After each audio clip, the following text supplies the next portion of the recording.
Last month, I turned 27, which is the same age as Captain America in the first Avenger, and Francis in Francis Ha.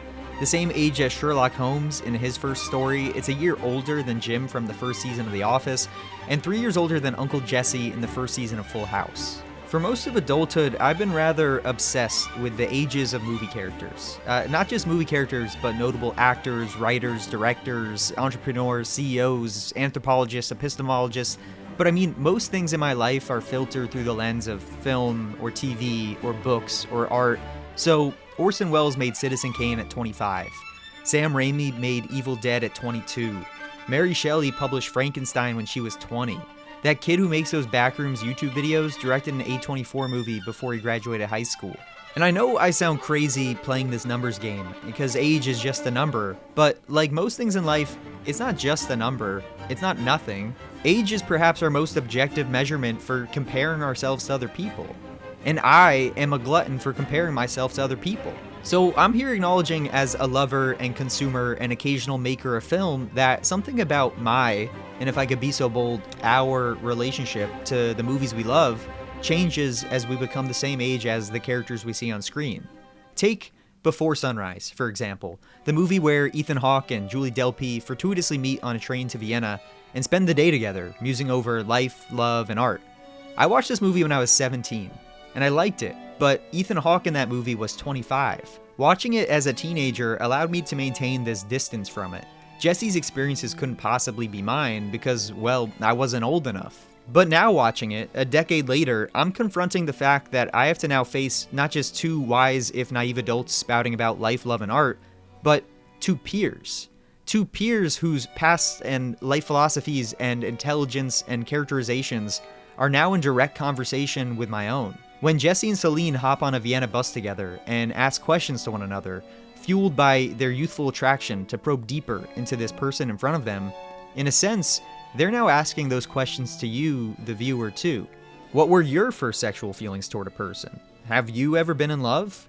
I'm 27, and I've never spontaneously spent a day with someone I've met disembarking from a train in a foreign country. I barely even approached a girl I didn't know at a bar. So now I'm behind.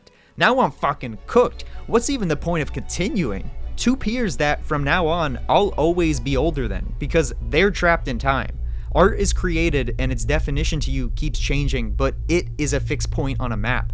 A movie is freezed in time, and you are the arms-flailing, malleable object rotating around its axis, like a holographic Pokemon card. It changes appearance as you walk around it. Even Ethan Hawke has said he can no longer watch Before Sunrise. And I'm like, Ethan, buddy, I wasn't even in the movie, but you know what it's like for me, the viewer, trying to live up to the levels of riz of your 25-year-old self? It's impossible. It's this constant, ever-shifting dialogue that one can have with movies that I find at once rewarding and overwhelming. Since movies exist at a static point, if you choose to open up this dialogue with one, you're always deriving new meaning from something that fundamentally isn't changing, which means there's an endless amount of meaning to derive from an endless amount of art that you can never consume in its entirety. Movies are supposed to provide this comfort in looking at what others are experiencing, the connection found in sharing ourselves, the universal and the personal. But what if you're insecure about your love life or your job? Directly engaging with a movie can just serve to remind you all that you are and all that you're not. As you get older, more aware of the world and your place in it, how your experiences and decisions have defined who you are, the dissonance between yourself and the characters you see on the screen can make the act of consuming art exhausting, when it should be enriching. There is something kind of beautiful about the fact that you get to grow up surrounded by art you can't fully access or unlock, and honestly never will, but as you grow up, you get to see and understand more and more of, or develop new conclusions about, depending on your context at that given moment in life. Take Bambi, for example. To a child, Bambi is the movie where Bambi's mom dies, and he has to survive on his own. But to a parent, it could very well be playing out the nightmare that they won't be around to raise their kid, and they'll have to fend for themselves. And if you engage with art, if you're lucky enough to really engage with it and think about it, not just live in your memory of what it once was to you, but truly let it show itself to you from a different angle, another shade of its being is revealed. I think that comparison is at the root of all anxiety, or at least most of it, but comparison and being hyper aware of others also prevents us from falling too far behind. life is filled with these contradictions. In the years to come, I think it's going to become increasingly difficult for people to not compare themselves to others. While platforms like TikTok and YouTube have helped to democratize the social media influencer game, decreasing the barriers to entry for sharing your creativity and personality with the world, it also probably serves as a young person's greatest source of anxiety. Day in the life of a 24-year-old living in Boston on a $120,000 salary with a wife. Shit. Should I be making $120,000 a year? Should I have a wife? Should I live in Boston?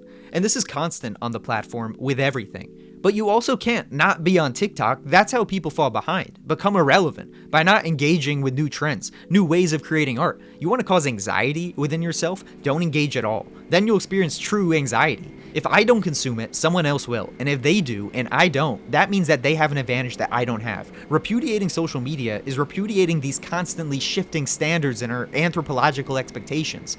You come to the conclusion that your life isn't optimized if you're not consuming everyone else's experiences, because there's always more to understand about other people, which means there's always more to understand about yourself. Experience too is a product and it must be consumed. I've come to realize, or temporarily adopt the philosophy until I find a better one, that two conflicting things can be true at once, and that your ability to find any success or contentment in life lies in your ability to reconcile that fact in your head. This dilemma can be as nourishing as it is distressing. I suppose the benefit in comparison is that it doesn't limit our imagination as to what our life can be. We can often think the fragments of our reality that we immediately experience are all life has to offer, until we roam around in the world of someone else, the aspects of other lives to aspire to avoid. So art, movies, movie characters, our awareness of the people who make those movies offer us a choice to take comfort in the life we know or challenge our perceptions of what is. Which, yes, to a degree is daunting. If not kept in check, comparison can be paralyzing, crippling even. But in my experience, this pursuit toward a better understanding of ourselves and those around us through engaging with the fantasy and reality of art can feel like its own form of spirituality, imbuing our lives with meaning.